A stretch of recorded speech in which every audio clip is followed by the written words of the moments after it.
देव खड़ा होकर सिंपल को समझाए जा रहा था। और आप, लगता है जैसे आप इस फैमिली के नजदीक हैं। जब दोस्त कुछ गलत करे तो आप भी तो उसे सही बात समझा सकती हैं। पता नहीं इस प्यारी बच्ची के साथ तुम लोग क्या करोगे।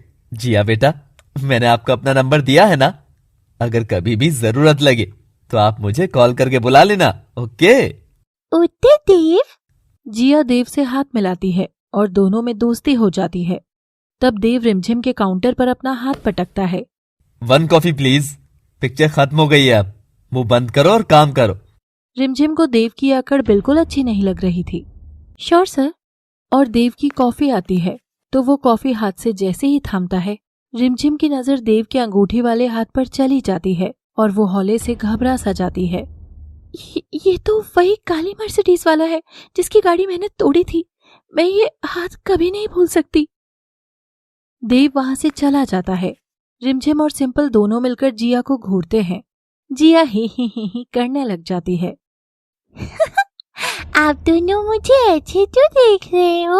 वो सिंपल आंटी ने ही तो बोला था कि मुझे माछी बोल, तो बस मम्मा, माछी एक ही तो बात है। अहो जी, बोला तो बोला, कहानी तेरी माँ की और उसमें विलेन मैनू बना डाला। बनाया तो बनाया, अपने बाप के नाम पर मेरे करतारिया को निपटा डाला। हाय कितनी शानी कुड़ी है, करतार को ही मार डाला अपनी कहानी में। सिंपल चुप, एक बच्ची कम है क्या जो अब दूसरी को भी संभालूं? मेरी बात सुन, पहले रुक एक बार। जिया आइसक्रीम लो और उस तरफ जाकर बैठो। बताओ कैसी बच्ची है, माँ ही बदल डाली अपनी। जिया के जाने के बाद रिमझिम सिंपल से वही बात कहती है कि देव कौन है और उसकी ही गाड़ी उसने गिलास खड़का के तोड़ी थी। हैं? अगर ऐसा है तो इसने तो तुझे देखा ही होगा, तो ये यहाँ क्या लेने आया है? क्या चाहिए इसे? कहीं बदला लेने तो? नहीं सिंपल, मुझे मेरी जिंदगी में और तूफान नहीं चाहिए। अब जो है जितना मिला है बस काफी है। मैं अब मुझे और मेरी बेटी को इनसे दूर ही रखूंगी। तो ये देव कुछ पंगा करे उससे पहले ही मैं उनकी गाड़ी की मरम्मत का पूरा खर्चा उसे दे दूंगी और स्ट्रिक्टली कह दूंगी कि मेरी बेटी से दूर रहे। और अभी तो इसकी खबर लूंगी, ये बिन बताए तेरे घर से निकली कैसे? जिया रिमझिम सिंपल जब सब घर लौटते हैं तो रिमझिम जिया की क्लास लगा देती है। वो आपकी याद आ रही थी तो मैं खुद मिलने आ गई, वरना वीकेंड्स पर ही आते हो मम्मा। फिर मैं रास्ता भटक गई, तब मुझे देव मिला और वो मेरा फ्रेंड बन गया। क्या करूं मैं इसका, क्या करूं सिंपल? अंग्रेजी हिंदी दोनों में समझा चुकी हूँ कि अनजान लोगों से दूर रहे, पर नहीं, मैडम को तो दोस्तियां करनी है। क्या बकवास है ये? समझती ही नहीं है कि इसकी माँ की लाइफ इतनी टफ है, अकेले ही सब करना पड़ता है। हाँ तो तू करते हो अकेले सब? बुला लो पापा को भी, बुला लो ना। जिया बैठकर रोने लगती है। उसे सुनकर रिमझिम भी सोफे पर बैठकर मुंह छिपाए सुबकने लगती है। रिमझिम को रोता देख जिया का मन पिघलता है और वो उठकर रिमझिम के पास जाती है और उसका सिर सहलाते हुए उससे लिपट जाती है।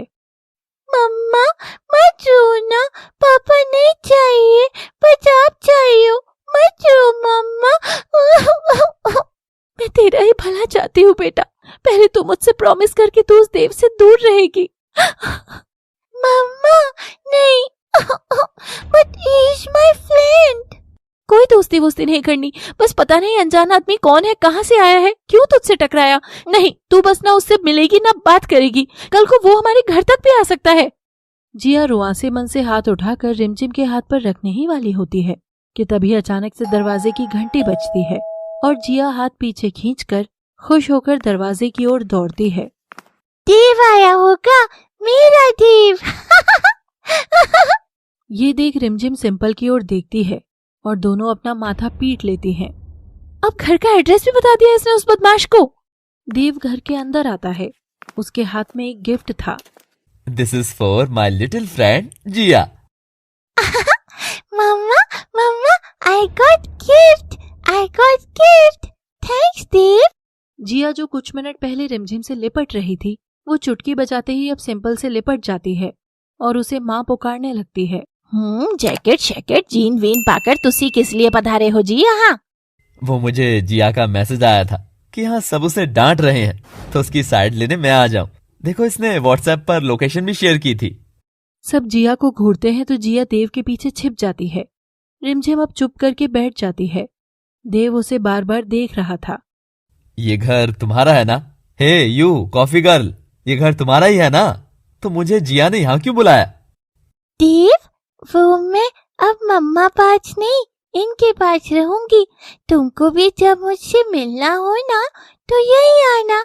ये मेरी माछी है, मम्मा की दोस्त। ये उतनी बुरी नहीं है जितनी मम्मा है। बदमाश, अपना कमरा नहीं दिखाओगी? देव जिया बिजी हो जाते हैं। अब रिमझिम के सब्र का बांध टूट रहा था। सिंपल उसे कंट्रोल कर रही थी। सिंपल तू हट अब, नहीं तो बस इस आदमी की तो सारी नौटंकी मैं घर के बाहर फेंकती हूँ। बस बहुत हो गया। अरे यार, मुंह उठाकर घर ही चला आया। इसका क्या अपना खुद का घर नहीं है क्या? वहां जाए ना, इधर क्या करने आया है मेरे पास घर, पर बस एक दोस्त नहीं था। जिया से मिलकर लगा कि शायद दोस्त ऐसे ही होते हैं जो बस अनकंडीशनल आपकी बातें सुने, जो शायद आपके लिए कुछ कर ना सके, पर उनके साथ होने से जिंदगी बड़ी हल्की लगती है। इसीलिए जब जिया ने मुझे मैसेज किया, मैं खुद को रोक नहीं पाया। I am sorry. एनीवेज, जिया सो गई है तो मैं चलता हूं। देव जेंटली ये बोलकर घर से चला जाता है। रिमझिम सिंपल फिर से हैरान थी। देव का बिहेवियर भी दोनों को झटके पर झटके दिए जा रहा था।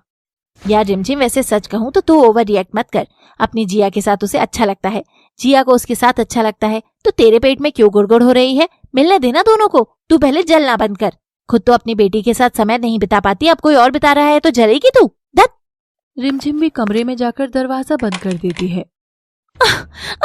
मैं एक बार तेरी बात सुन भी लूं ना सिंपल, मगर वो बार बार मैं वो बात नहीं भुला पा रही हूँ कि आखिर कोई लड़का किसी लड़की के सीने से दुपट्टा क्यों ही खींचेगा, और ऐसा करने वाला किस एंगल से अच्छा हुआ। मुझे तो ये देव फुल ऑफ डाउट्स लगता है। और वो दिन तो ऐसे ही बीत जाता है। अगले दिन रिमझिम जिया को काम पर भी साथ ले जाती है। रिमझिम देखती है कि देव पहले से ही कैफे में होता है। देव, तुम आ गए? मुझे लगा तुम आओगे नहीं। पता है, वो जो कल तुमने डॉल दी थी वो तो बहुत अच्छी थी। इसने फिर मेरे फोन से मैसेज कर दिया ना। इस लड़की को फोन ही नहीं देना है। अब तो हद ही हो गई। देव देखता है कि रिमझिम बिना रुके बस काम किए जा रही थी। जिया, ये तुम्हारी मासी जो है, क्या ये हंसती मुस्कुराती नहीं है? कुछ खाती नहीं है? वही तो देव, माछी अच्छी है, खरूस माछी। मेरी तो माँ पागल, माछी खरूस दोनों में ही मैं कंगाल हूँ।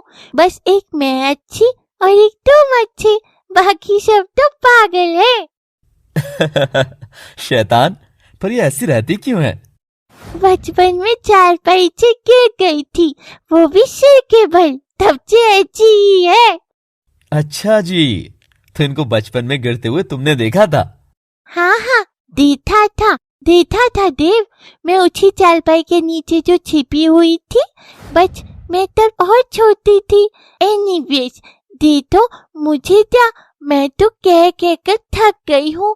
माछी, थोड़ा बाहर निकला चलो, लोगों से फ्रेंडशिप करो। पर देव, यू नो व्हाट, ये सिंगल ही रहेगी बेचारी माछी। बाय गॉड, तुम जैसी बदमाश से मैं आज तक नहीं मिला। देव और जिया को खी करता देख रिमझिम उन दोनों को घूर के देखती है। वैसे देव, तुम सिंगल हो? हाँ, प्योरली सिंगल। देव, मेरे पास जाओ, मुझे एक आइडिया आया है। क्यों तुम मेरी माछी को अपनी गर्लफ्रेंड बना लो। हाँ, और ऐसा कर सकते हैं ना हम लोग, फिर तुम और मैं हमेशा साथ रह सकते हैं। देव जैसे ही ये सुनता है उसे खांसी शुरू हो जाती है और वो रिमझिम की ओर देखता है। उसके चेहरे का शांतपन देव की नजर को एक तलक उसके चेहरे पर रोके रखता है। तुम हंसती होगी तो दुनिया की सबसे हसीन लड़की लगती होगी ना रिमझिम, पर तुम तो मुस्कुराती तक नहीं हो। तुम्हारी आंखों के पास से जो पसीने की एक बूंद बहकर नीचे आ रही है, तुम तो उसे मिटाने के लिए भी नजर ऊपर नहीं उठाती हो। बस दीवानों की तरह खुद को काम में झोंके हुए हो। या तो तुम दिल पर चोट खाई हो या तुम जिंदगी में चोट खाई हो, पर तुम आखिर ऐसी क्यों हो रिमझिम, बेजान सी मशीन की तरह, जैसे कोई रोबोट को बस एक चेहरा और नाम देकर छोड़ दिया हो। ठीक है जिया, गर्लफ्रेंड का तो पता नहीं, पर मैं तुम्हारी मासी को हंसना जरूर सिखा दूंगा, इसका वादा रहा। ये देव और जिया एक दूसरे से हाथ मिलाते हैं। रिमझिम उनकी ओर देखती है। जिया को देव के इतना करीब होता देख उसे थोड़ी जलन भी होती है। देव रिमझिम की ओर देखकर मुस्कुरा देता है, पर रिमझिम उसे घूरे ही जा रही थी। क्या देव ने खुद को जो चुनौती दी है वो उसमें कामयाब होकर रिमझिम को एक बार फिर से खुलकर हंसना सिखा देगा? दोस्तों, आपको पिछले सीजन की शुरू वाली रिमझिम याद है? अगर नहीं तो फिर अभी जाकर देखिए और फिर फर्क बताना इस रिमझिम और पहले वाली रिमझिम की आत्मा में कैसा बदलाव आ गया है कि एक ही जिंदगी में कितनी सारी जिंदगियां हमको जीनी पड़ती हैं। अगर आपके भी जीवन संघर्ष का कोई मजेदार माने सीख भरा चुनौती भरा किस्सा आपके पास हो तो कमेंट बॉक्स में जरूर बताएं। And keep watching our new season on love city only. Please do like, share, comment and subscribe. Thank